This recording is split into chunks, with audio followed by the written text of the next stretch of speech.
each other. You're not just throwing a bunch of words into an ad group and driving it to one page. We want you to group and silo your campaigns as tightly as possible. Now this is going to help you out a lot, not only with your quality score and your CTR, but it's going to help you overall with your conversion measuring and tracking as well. And that's where we get to the subject of congruent landing pages. They're theme-based, and like we showed you in the last example, what you want to do is you want to build landing pages that are completely theme-based. So if it's about pit bulls, make sure your landing pages are specific to the keywords that you're going after. So if it's pit bull toys, then it should be about pit bull toys. Or if it's just pit bull, in general, make sure the page has everything that you're bidding on as far as pit bull toys, pit bull frisbee, or whatever it is, and that it's very tightly grouped, and your website shows that. The more it is, the more your conversions will go up, because the ad is completely targeted to your landing page. So the people that are clicking on that ad know exactly where they're going to be going. Exactly. That's exactly why Google created the Google Slab, because they were getting a lot of people creating landing pages that were relevant to the ad. So they're very, very geared to getting people a good experience when they land on your landing page. Yeah, and like people could be searching for pit bulls, and next thing they know, they're getting a ringtone offer.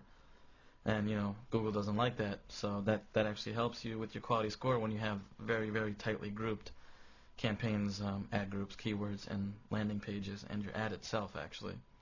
So what Google actually measures, when someone actually clicks on your ad and they can't find what they're looking for and they click back, Google actually measures that, and they know that your ad wasn't helping the customer out. Now that's big, because you want your landing pages and your ad to be very relevant to what you're selling. Go very tight and go very, put everything in a theme-based, silo-based campaigns and landing pages. Now inside the quality score, the first thing, or not the first thing, but it's very important, is your CTR. CTR is click-through rate. That tells you how many times someone clicked your ad versus how many times it was displayed on the page. So if your ad was displayed 100 times and you got 30 clicks, that's a 30% click-through rate.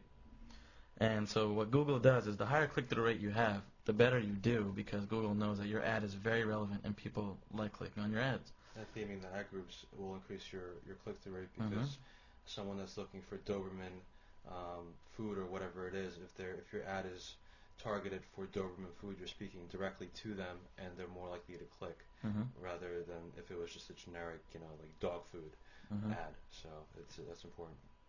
And the next thing is your keywords. Of course, selecting the right keywords is very important.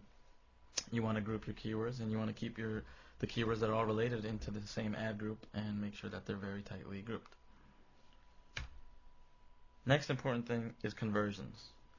Now a lot of people don't think about this, but conversion tracking on Google is very important. And actually we've seen from our testing, when you actually put the Google conversion code on your thank you page, or on pages that you want to actually measure that, Google actually likes you for that. So they see that the people are clicking your ads, and they're going and they're signing up and they're buying something, and then it hits your conversion page, and they know that the amount of people that search for it, then they click through and then they buy, the higher that everything is, the more they're going to like you.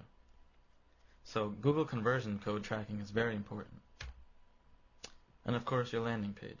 Landing page is very important to quality score. We went over that before, and basically, it's just having a relevant landing page according to what you're advertising on.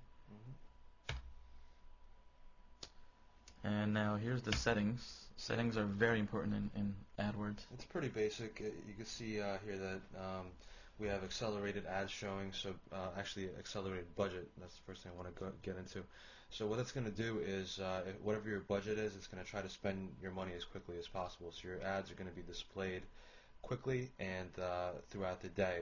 If you put the standard setting, it'll pretty much spread out your ad throughout the day, and it may be displayed at 7 in the morning, not displayed until noon, and it's just very sporadic. With accelerated, it's going to display your ad throughout the day until your budget runs out. So that's the setting that we recommend. Yeah, it's a good way to test too, using that setting. If you're testing and you're doing standard and you put a $40 budget, let's just say in this example, it'll put your ads sporadically through the day. It's a good way to test, but you're not getting the full potential of what you want to test. You want to test at least a 24-hour span, if not more, and then look at the analytics instead of trying to just say, okay, I want to save some money and let Google decide when to display my ad. Exactly. And speaking of ads, we want you to create at least two to three ads that you're going to be running per ad group. And you're doing this to split test, and you want to beat the control every time. So whatever ad is doing the best, you want to make sure the other ones are either beating the control or not. And then if it's not, you're going to be throwing that out. So, and in order to do that properly, you want to set the setting to rotate ads equally throughout the day. So it's going to rotate the ads smoothly, one as your ad is displayed. Yep. And then you adjust accordingly. Also, big important thing is separating your content network. You don't want to put those together because you're not going to know whether your content network is making you money or not. So you want to separate it out and track it separately. So you want to check Google Search and Search Network, but leave Content Network and Content Bids unchecked in the search settings. Mm-hmm. You want to create another campaign strictly for Content Network, and in order to check the conversions on that, which isn't easily done, there is a site. The domain is ppseer.com, ppseer.com, and they will help you with conversion tracking on the Content Network. Mm-hmm. The Content Network can be a very tricky site because there's a lot of spam sites out there, so you just want to be careful. And I believe PPC is probably one of the best content network tracking tools out there. It is. And then the other is the geo-targeting, and that's pretty self-explanatory. Mm-hmm. And once you have your ads running and campaigns are in motion, an important thing to do is analytics tracking and running reports and seeing what's working, what's not working, removing the keywords that are losing you money, possibly increasing spend on the ones that are making you money, checking out what positions work best. Mm-hmm. And by doing this, you're not driving blind. You know exactly what's working, what's not working, what's creating ROI. You take those keywords, you drill further down into them and expand and expand and expand, and just repeat that process. Yes, reporting is very important. The more data you have, the better you can actually sit there and decide what you want to do. Running reports and analyzing all the reports, seeing where your money is coming from and seeing where it's losing money is very important. If it's making you money and you don't really care where it's coming from, that's not good. You want to know where it's coming from and where you're losing it, and where you're coming from, where the money is coming to. You want to try and expand on that. Exactly. And that encompasses conversion tracking, so you know what's converting and making you money or not. Mm-hmm. And a good way to do that is with Google Analytics.